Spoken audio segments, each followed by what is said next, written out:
Maing buntag, Sir Ted, maing buntag sa inyong dalawa ni Magta. Okay, sige. Una sa lahat, magkano ang presyo ngayon diyan ng gasolina at diesel? Kasi nag-komento na today, no? Ang presyuhan. Diyan sa inyo ngayon, magkano ang presyo ng per liter ng gasolina at ng diesel?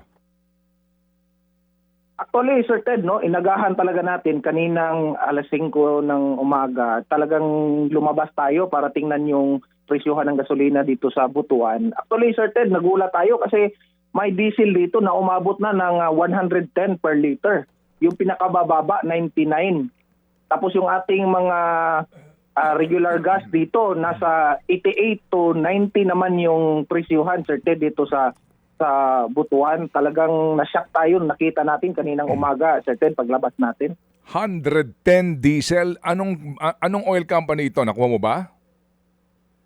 Mayroon po tayo dito, Sir Ted, na mga picture.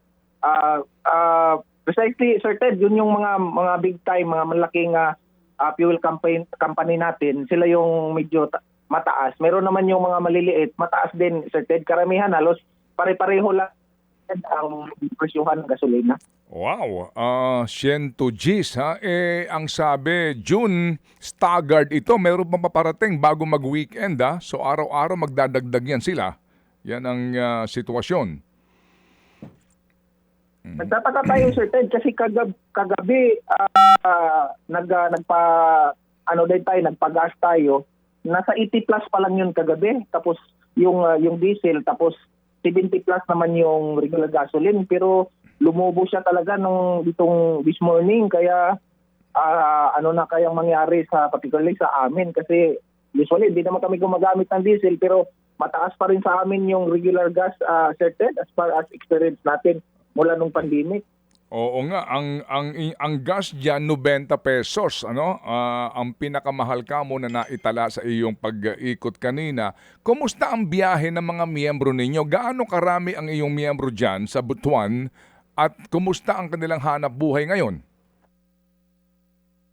Actually, Sir Ted, halos oras-oras tanggap tayo ng update, no, sa ating mga kasamahan. Nagtatanong kung ano na ba talaga kung mayroon na bang ayuda, no, tulong galing sa national at local. Lahat, Sir Ted, na makasama natin, pag nakasalubong natin, nakausap natin, talagang nagre-reklamo na dahil nga sa sobrang taas ng presyo ng gasolina. Tapos alam naman natin dito sa probinsya, mahirap din yung buhay. Hindi kami pwedeng mag-increase din naming pamasahe. Kaya titingnan natin, Sir Ted, sa mga araw na darating kung saan talaga saan kami patungo dahil sa sobrang pagtaas nga ng gasolina.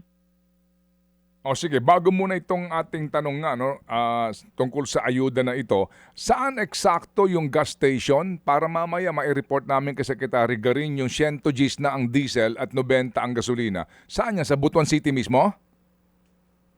Dito mismo sa Butuan City, Sir Ted, dito natin nakuha yan. May picture tayo, Sir Ted, no, na ganyang presyuhan ng gasolina.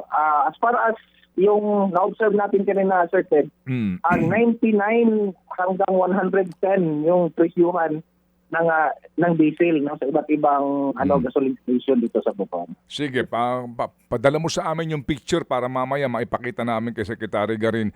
Ngayon, yung fuel subsidy, idadaan sa inyong LGU.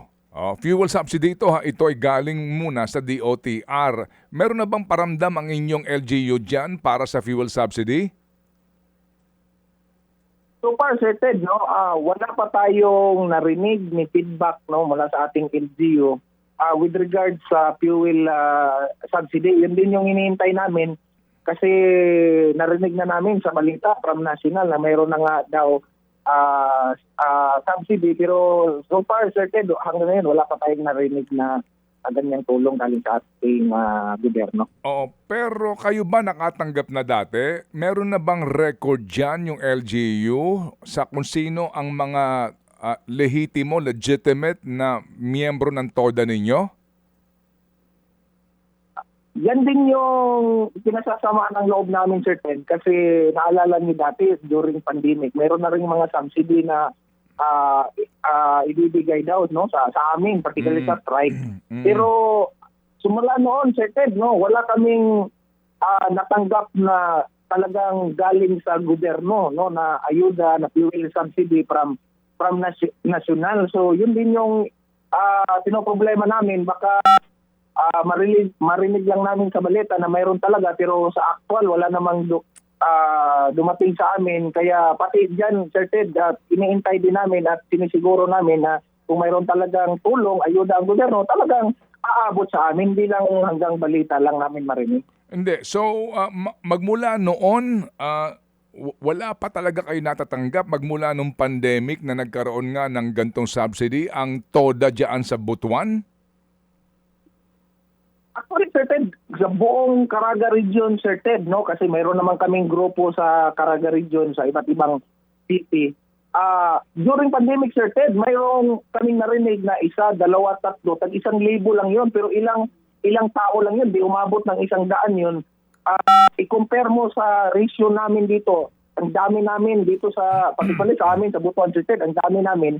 Kaya kami nalulungkot pag pinag-uusapan na ang ayuda or subsidy from national government kasi kami mismo, hindi kami talaga nakatanggap ng ganyan, Sir Ted. Oo. Kayo dyan sa inyong TODA, sa Butuan, ilan kayo? Ilan ang miyembro nyo? Sa amin, Sir Ted, dito sa Butuan, as far as yung data namin ang pagbabasihan, may 60 plus kami na TODA, almost 5,000 near, Sir Ted, yung membro kasamahan namin. Oo. Sa 500 na TODA dyan sa Butuan mismo, no, sa lalawigan. 600 na 60 na TODA, Sir Ted, almost 5,000 na member. Okay. Ngayon, dyan sa mga TODA na yan, as in, ang feedback, walang nakatanggap ng fuel subsidy maliban ka mo doon sa iilan lamang. Ano naging patakaran nun? Paano nangyari yun? Yun din nga din tinatanong namin, Sir Ted, kung saan kumuha yung DILG that time nung data. Kasi very selective talaga, Sir Ted. Iilang tao lang yung nakatanggap before ng 1,000.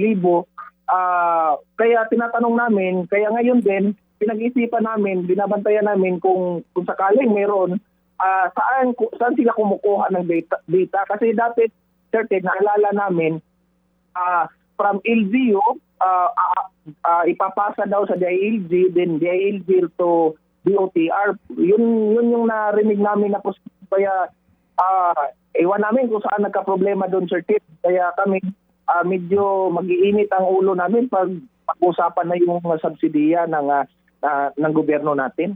Pero kayo naman sa inyong TODA, lahat naman ng inyong miyembro ay legal, meaning hindi kolorum, nakarehistro kayo sa LGU, may kaukulang kayong mga mayor's permit.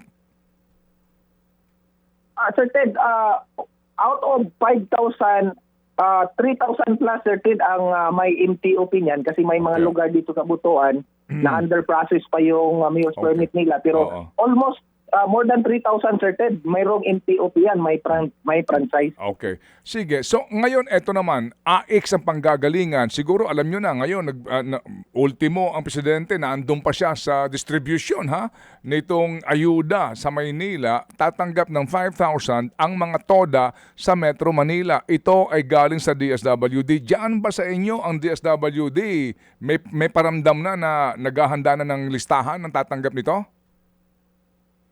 Yan din ang hindi rin namin alam, Sir Ted, kasi nga hanggang ngayon din hindi rin nagpaparamdam sa amin yung DSWD kung paano o kung sino yung kung sakali magbibigay sila ng ayuda. Pero so far, Sir Ted, hanggang ngayon wala pa rin tayong narinig mula sa DSWD kung sakali man. Oo, ito ay 5,000, hindi ito subsidy ng sa petrolyo kung hindi pwede mong gamitin sa kahit na ano mong gustong paggamitan. Anong panawagan nyo ngayon sa national government dito sa, siguro, alam nyo na nga ang balita, di ba, na sa Metro Manila, ito na, nagsimula ng pamimigay ng 5,000 sa bawat miyembro ng TODA. Sir Ted, kahapon pa lang excited na kami kasi akala ng karamihan sa mga kasamahan namin na kasama kami doon sa bibigyan kahapon ng 5,000 pero sa Manila lang pala yun. Kaya nawagan kami, Sir Ted, no, yung buong grupo namin, na sana naman huwag kaming kalimutan dito sa Mindanao. Kasi pare-pareho lang naman kami, no, na gumagamit ng gasolina. Nahihirapan na rin kami dito, Sir Ted, no, sa Mindanao.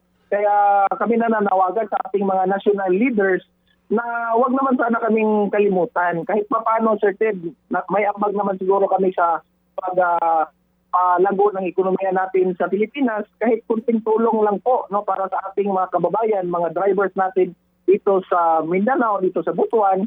Sana naman po maalala na kami at bigyan naman lahat ng ating mga kasamahan sa transport sector. Kumusta ngayon ang inyong pasada at ang pamasahe? Nag-automatic na ba kayo ng dagdag pamasahe o hindi pa pwede kasi kailangan pa ng permit ng LGU? Actually, Sir Ted, no, mayroon na kaming ordinansa na mayroon ng permit tricks bracketing. If ever tumaas ang gasolina ng ganitong kataas, no, automatic. Pero hanggang ngayon, Sir Ted, wala pang declaration ng aming city kasi nga inaalala din ng aming gobyerno yung kapakanan naman ng aming mga commuter. Kaya kami din, dahil isa din kami sa mga commuter, yung pamilya namin sumasakay din, kami na lang yung nag-a-adjust sa transport sector.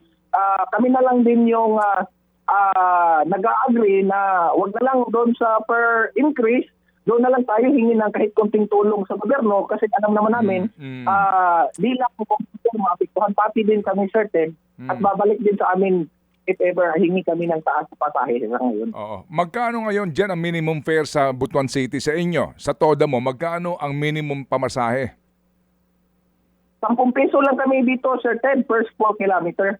Okay, 10 piso per 4 kilometers. Okay, sige. So, salamat na marami sa iyo, June. Makikibalita kami mamaya kung sakali makaugnayan namin ng DSWD para lang matanong sila kung kailan kayo dyan sa Mindanao, particular dyan sa Butuan City. Salamat sa imo. Ha? Salamat na marami, June. Salamat kayo, Sir Ted. Salamat. Thank you. June Ibanez po ng Butuan City. Siya po ay kaanib sa NACTODAP. Mga kapatid, para sa iba pang mga balita at impormasyon, sundan niyo po kami sa X, Instagram, Facebook at syempre sa TikTok, True Network PH. Mag-subscribe din po kayo sa aming YouTube channel, True Network. May website din po tayo, truenetwork.ph, at pwede niyo rin po kaming mapanood sa Channel 19 ng aming True FM TV. Lagi pa rin makinig sa radyo dito po sa 105.9 True FM dahil dito, lagi po sa'yo, kapatid. Dito tayo sa totoo, tunay at tapat.